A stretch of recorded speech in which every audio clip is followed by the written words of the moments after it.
about light and darkness.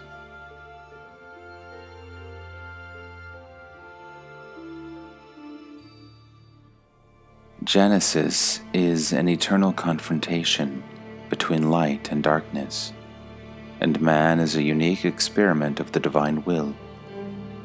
Only people have the freedom of choice in making decisions of moral nature. A voluntary and deliberate turn of a person to the light can give so much energy to the universe that it is able to delay the inevitable coming of non-existence. Our feelings, thoughts, and actions make up the essence of the energy which supplies either light or darkness. There can be no neutrality. Therefore, a human life, an incarnated impulse of the divine energy, is a chain of endless choices between good and evil, between right and easy. At the end of earthly life, returning to the Creator, each of us will receive what he deserves: eternity full of jubilance, or a painful retribution to a complete disappearance. The choice of man between light and darkness is an embodiment of his freedom. That is why the Father, which is in heaven, cannot steer us onto this path. He can only love us, help us, trust us, and believe till our last breath that we are strong enough not to respond to the temptation of wise evil. But the choice is ours. Here is a parable about it. The bullet said to the knife, "I know how to kill, and do you?" The knife replied, "It depends on whose hands I am in. It seems you cannot do anything else, but I can even save a life."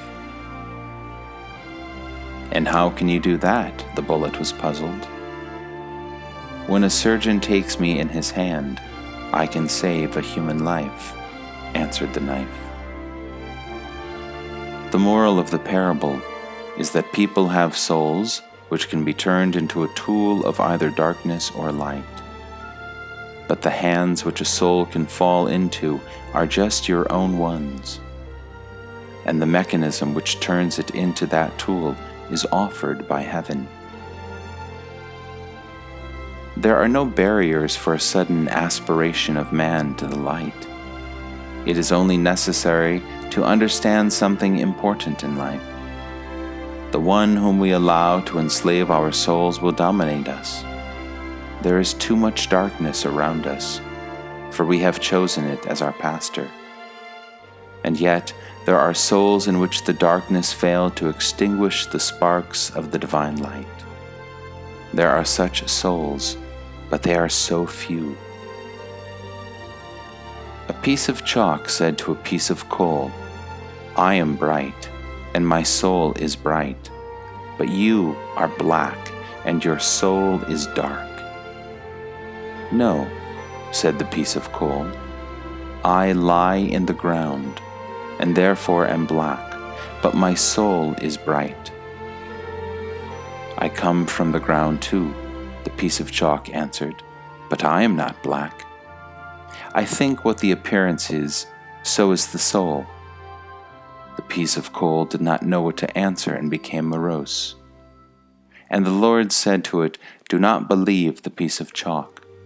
If it wants to give you unpleasant feelings, then its soul is not as bright as he claims it to be."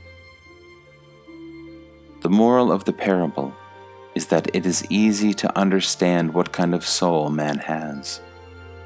If he wants to support you emotionally and give joy to you, so he serves the Lord.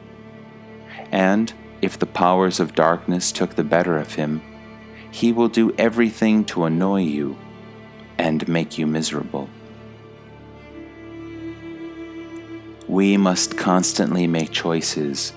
Thanks to them, our lives will start to take a clear outline. There is no happy medium in choosing. There will be no happy medium in heaven. We deserve sorrow or joy, and there is no moderate heavenly life. All sensations there are exposed to the limits unknown on earth. That is why one needs to seek the light and aspire to it. Probably, the ability to see it will lead us to it. It is necessary to learn to see the light in the darkness of life. This skill is the first step to finding it in eternal heaven. A man caught a bird and asked it, "How does our terrible world look like from above?" The bird answered, "It is beautiful, both when I hover in the sky and when I walk on the grass." The moral of the parable is that it is not the eyes, but the soul that observes the world. Hence, the soul reflects the world around it. A pure soul which knows the Lord will always find something to admire in the world, and will never do anything to make it worse.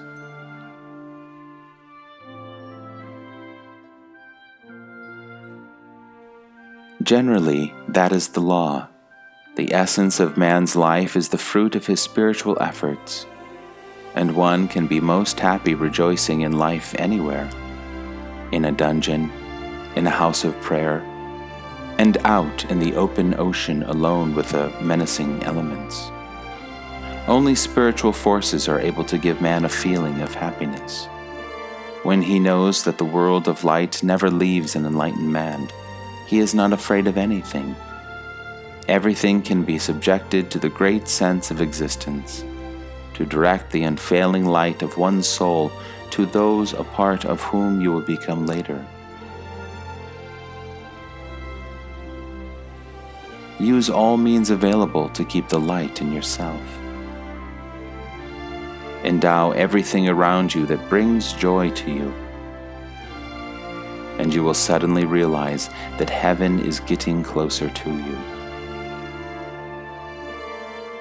And if this continues, once it will open its arms to you, and you will find an eternal home there, where joy can be inexhaustible.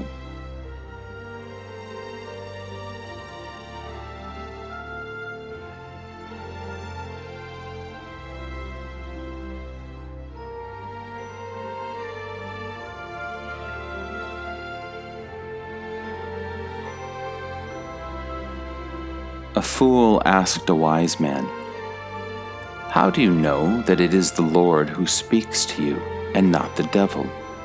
The wise man smiled, "I feel it inside.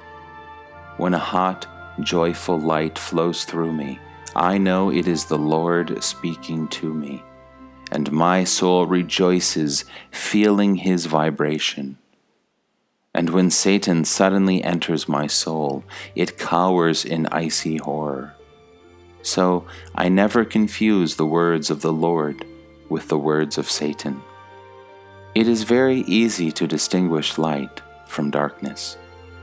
Listen to your soul. It unerringly feels everything.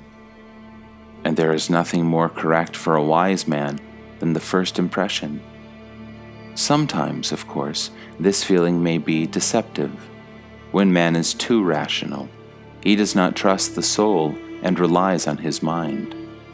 But eventually, the soul turns out to be a more sensitive tool than the mind. This sensitive tool, the soul, is either not used for its intended purpose or not used at all. The mind is unable to capture the rays of the soul. We have put our souls in some impenetrable shells which make them dumb. We have lost that skill given by God to man who was created by him, the ability to unerringly distinguish good from evil. And that is the cause of our misfortunes. "I can do anything," said the soul to a man. "I can cure a deadly disease, give knowledge about the universe, love the way the brain cannot, give you what you lack." "Why do not you just do it then?" The man was puzzled. "Because you do not have faith," the soul answered. "I am your musical instrument. which you have never produced a sound with. Perhaps a vague whisper of Satan has clouded our minds with promises of rapid and endless happiness on earth. But nothing happens quickly on eternal waves. Infinite happiness is possible only in heaven, and sudden happiness, which happens on earth, is not happiness at all, but only an illusion of it. One needs a long time to prepare the soul for true happiness. It must wait long for true happiness without getting tired of waiting. The Lord gives such people true happiness, and not the quick substitution which Satan offers them. Happiness is the product of the soul rather than of the body. And we, at our folly, waste our time to meet our material needs, and sincerely wonder why peace of mind and happiness remain unattainable. Let us remember those few moments of life when we have experienced true happiness, and let us admit that all of them were related to the commotions of spirit, such as love, tenderness to a child, delighting in the beauty of nature, an opportunity to please our beloved. But any expensive purchase or career success cannot cause the same comprehensive shock of the soul. It turns out that happiness is entirely determined by the degree of our light-bearing capability. Here is a parable about it. A man was angry that his wife was ugly, while the wife of his friend was beautiful. "I do not need a beauty," he told his friend, "because you should always keep an eye on such a treasure." "My wife is not only beautiful, but faithful as well," the friend replied. "That is why I am happy with her. And as I am happy, I do not need to envy anybody, or wish him evil or pray for something more. I do not think that I am deprived of anything.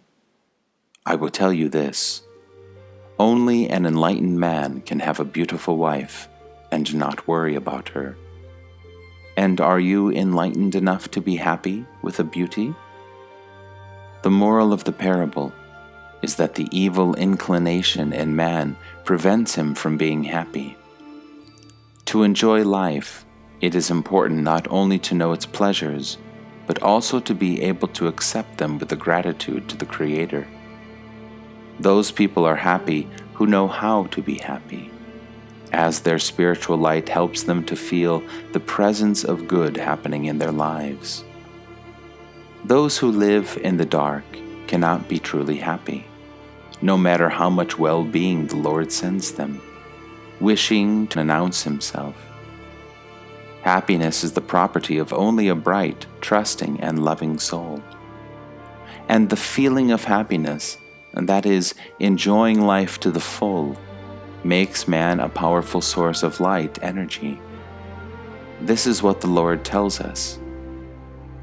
"Children, keep the light in your souls, then love and happiness will accompany you in your lives, and you will give the universe your rays prolonging its existence." The soul must be able to perceive true happiness, and therefore man needs to be able to distinguish the light from darkness. Today, so few people are able to avoid making mistakes in this choice. Man does not understand where to go, for he does not know whether good or evil is awaiting for him there. It is as if the soul is wrapped in an invisible net.